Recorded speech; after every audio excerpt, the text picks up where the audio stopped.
नमस्कार, आप देख रहे हैं परवाह देश की। मैं हूं आपके साथ प्रीति रघुनंदन। अमेरिका दुनिया का सबसे ताकतवर और सबसे अमीर मुल्क माना जाता है, लेकिन युद्ध की तैयारियों ने और हथियारों की होड़ ने अमेरिका को कंगाल कर दिया है।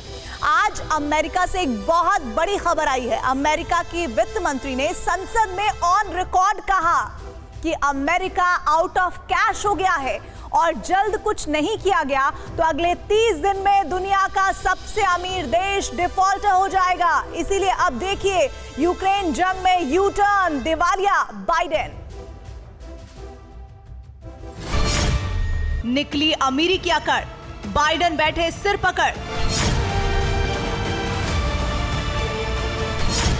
यूक्रेन युद्ध में इतना खर्च, यूएस पर चढ़ा बेहिसाब कर्ज। जो सोचा नहीं वो हुआ, यूएस भी डिफॉल्टर हुआ। Super power out of cash, 1 जून को इकोनॉमी क्रैश। 1 जून 2023 यानी ठीक 30 दिन बाद क्या अमेरिका डिफॉल्टर हो जाएगा? क्या सिर्फ 30 दिन बाद दुनिया के सबसे अमीर मुल्क अमेरिका के खजाने में इतना भी कैश नहीं बचेगा कि वो अपने सिर पर चढ़े कर्जे की किस्त भी चुका पाए?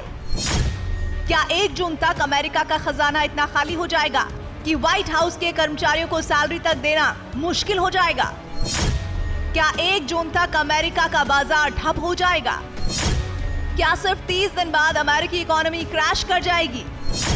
क्या अगले महीने बाइडेन की सरकार के पास देश चलाने के लिए भी पैसे नहीं बचेंगे?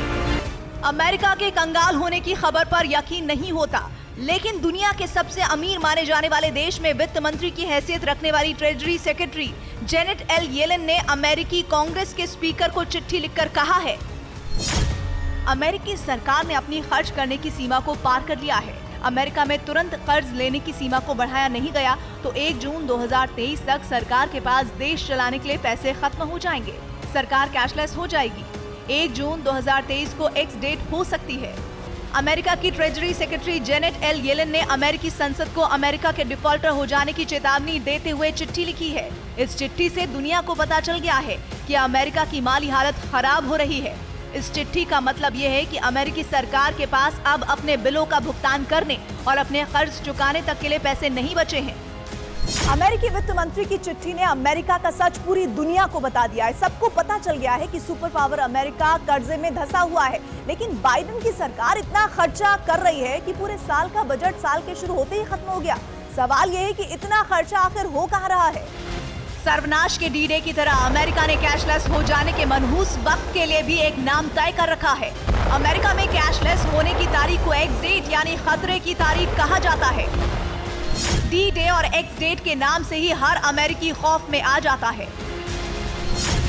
अमेरिका और रूस जिस तेजी से एटमी जंग की तैयारी कर रहे हैं, उसने संपूर्ण विनाश वाले एटमी वॉर और डी-डे का खतरा बढ़ा दिया है। लेकिन अमेरिका की वित्त मंत्री ने अमेरिका का दूसरा खौफ यानी एक्स डेट की तो तारीख तक बता दी है। 1 जून को अगर एक्स डेट हुई तो पूरे अमेरिका में आर्थिक गतिविधियां ठप हो जाएंगी। कर्जे की किस्त चुकाना नामुमकिन हो जाएगा। ऐसे में अगर देश डिफॉल्ट करता है तो उसके विनाशकारी परिणाम होंगे। सरकारी कर्मचारियों को सैलरी नहीं मिलेगी। अलग अलग योजनाओं के तहत चल रहे काम रुक जाएंगे। ट्रेनें रुक जाएंगी, एरोप्लेन की उड़ान बंद हो जाएगी, बैंक बंद हो जाएंगे, बाजार बंद हो जाएंगे। अमेरिका में इमरजेंसी ब्रेकडाउन हो जाएगा। अमेरिका में अगर इमरजेंसी ब्रेकडाउन हुआ तो इसका असर सिर्फ अमेरिका पर ही नहीं पड़ेगा, नेटो के 31 देश सीधे प्रभावित होंगे। दुनिया भर में फैले अमेरिका के 200 से ज्यादा मिलिट्री बेस पर सैन्य गतिविधियां प्रभावित होंगी। यूक्रेन तक पहुंच रही अमेरिकी रसद और हथियारों की सप्लाई प्रभावित होगी।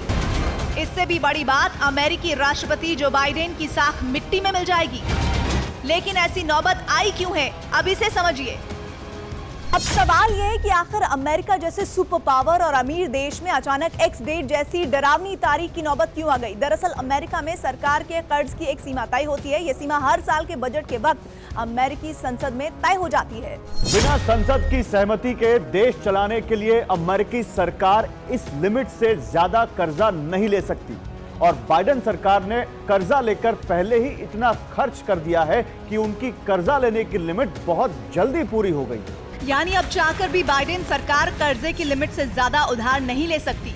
हालांकि बीते कई साल से अमेरिकी सरकार इतना खर्चा कर रही है कि उसे अचानक एक्स डेट जैसी डरावनी तारीख आने और कैशलेस होने से बचने के लिए कर्जे लेने की तय सीमा कई बार बढ़ानी पड़ी है। पर इस साल सारे रिकॉर्ड टूट गए हैं।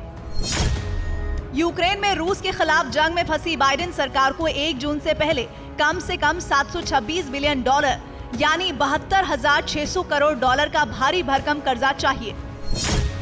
जनवरी में जब अमेरिकी संसद में कर्जा लेने की जो लिमिट तय की गई थी, उससे ये $449 बिलियन यानी 44,900 करोड़ डॉलर से भी ज्यादा है। अमेरिका भले ही यूक्रेन की जंग में सीधे नहीं कूदा है, लेकिन जंग की तैयारी और हथियारों की तैनाती पर अमेरिका ने जिस तरह पानी की तरह कैश बहाया है, उसने अमेरिका जैसे ताकतवर और सबसे अमीर मुल्क को भी अंदर ही अंदर खोखला कर दिया है। अमेरिका की treasury secretary Janet L Yellen ने संसद में जो रिपोर्ट पेश की है, उसके मुताबिक अमेरिका का बजट घाटा बहुत ज्यादा है। इसका सीधा सीधा मतलब है कि बाइडेन सरकार का खर्च उसकी कमाई से काफी ज्यादा है। हालात ये हो गए हैं कि दुनिया भर में हथियारों का सबसे बड़ा सौदागर होने के बावजूद बाइडेन सरकार को सरकार चलाने और डेली रूटीन के खर्चों के लिए भी भारी भरकम कर्ज लेना पड़ रहा है। अमेरिका के ट्रेजरी डिपार्टमेंट के मुताबिक मार्च 2023 में अमेरिका की सरकार का बजट घाटा 30 लाख करोड़ रुपए तक पहुंच गया था। रिसर्च सेंटर PEW के मुताबिक 2022 में अमेरिका की जीडीपी के 121% का कर्ज है।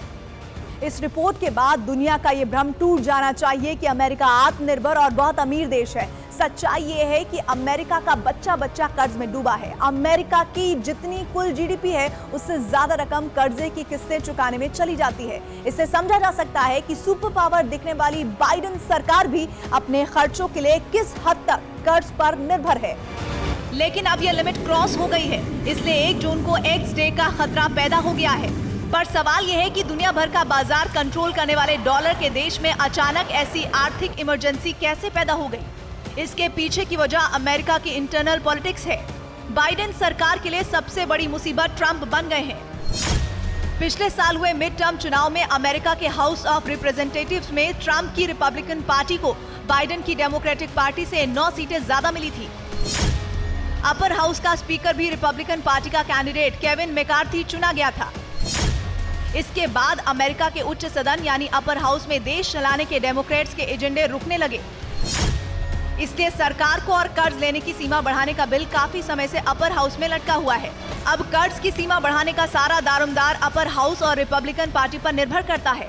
रिपब्लिकन पार्टी के मेंबर और स्पीकर ने फरवरी में कर्ज की लिमिट बढ़ाने का बिल पास करने से इनकार कर दिया था, लेकिन अमेरिका की वित्त मंत्री यानी ट्रेजरी सेक्रेटरी जेनेट ने अमेरिकी संसद को चेतावनी की चिट्ठी लिखकर साफ साफ कहा है कि अगर जल्दी कर्ज की लिमिट नहीं बढ़ी तो अमेरिका बड़ी मुसीबत में फंस जाएगा। Bureau report, TV9 Bharatvarsh.